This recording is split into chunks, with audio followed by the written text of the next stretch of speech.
আমি রেডি হয়ে গেছি। এবার যাব, আমাদের বাড়ির পাশেই না একটা সম্মেলন হচ্ছে, তো সেখানেই যাব। আমি এখানে কখনো যাইনি, আমি সোনু আর বাবা যাচ্ছি। তো এই সুযোগে ভালো হবে, আমার সাথে সাথে আপনাদেরও দেখানো হয়ে যাবে। তো চলুন ওখানে গিয়ে দেখা হচ্ছে। নমস্কার, আমি কমলিকা। আমার স্বপ্ননীড়ের আরও একটি ব্লগে আপনাদের সবাইকে অনেক অনেক স্বাগত।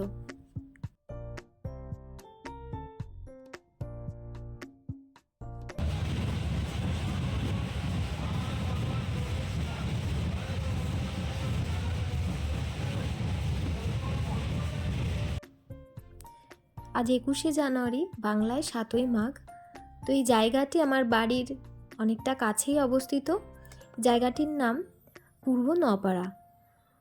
তো এইখানে প্রতি বছর শ্রী শ্রী হরিচাঁদ ঠাকুর ও শান্তিমাতা দেবীর পুজো উপলক্ষে এখানে একটি মতুয়া মহাসম্মেলনের আয়োজন করা হয়। এখানে বহু দূর দূর থেকে অনেক ভক্তরা এখানে আসেন এবং প্রসাদ গ্রহণ করেন।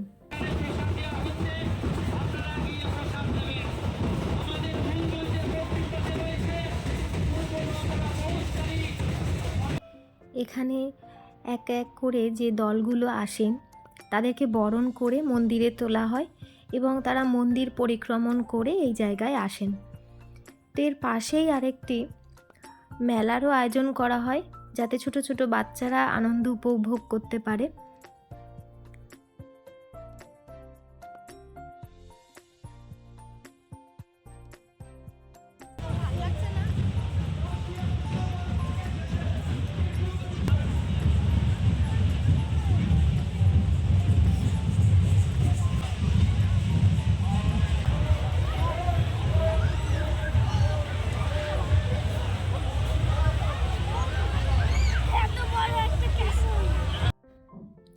একবার দেখুন এখানে কত মানুষের সমাগম। সত্যি আমার ওখানে যদি আমি না যেতাম না, আমি বুঝতেই পারতাম না যে ওখানে এত মানুষের সমাগম হতে পারে।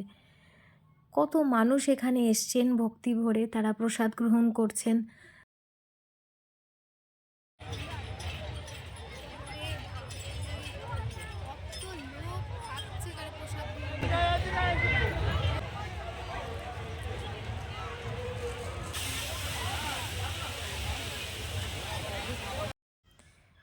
আর এখানে প্রসাদ যারা বাড়ি নিয়ে যেতে চায় তাদের জন্য এখানে নেওয়ার ব্যবস্থা ছিল, আর ওই পাশে তাদেরকে বসে খাওয়ানোরও ব্যবস্থা রয়েছে।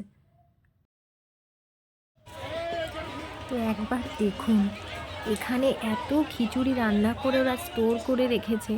ওখান থেকে তো দিচ্ছেই, আবার এখানেও তখনও রান্না চলছে। মানে আমরা গেছি সন্ধ্যার একটু একটু আগে, তো দেখুন তখনও এত কড়াই তখনও খিচুড়ি রান্না হচ্ছে। তার মানে ভাবুন কত লোক এখানে এসছে।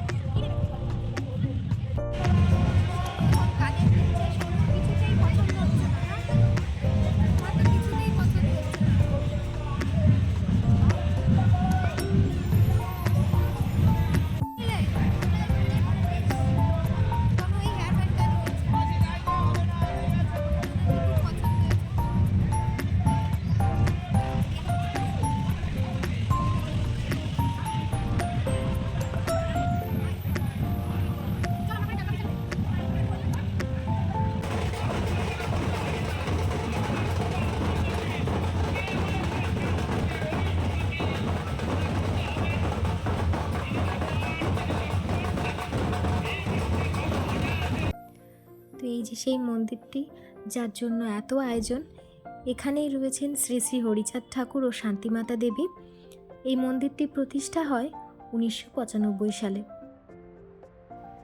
তো একটা জিনিস এই মন্দিরে গিয়ে আমি দেখলাম, তো এই মন্দিরের জন্য যারা উদ্যোক্তা ছিলেন তাদের নাম এই মেঝেতে লিখে রাখা আছে। আজ তাহলে আসি, আবার দেখা হবে অন্য একটি ব্লগে। ভিডিওটি দেখার জন্য অনেক অনেক ধন্যবাদ। আর প্লিজ ভিডিওটি ভালো লাগলে চ্যানেলটিকে সাবস্ক্রাইব করে আমার পাশে থাকবেন।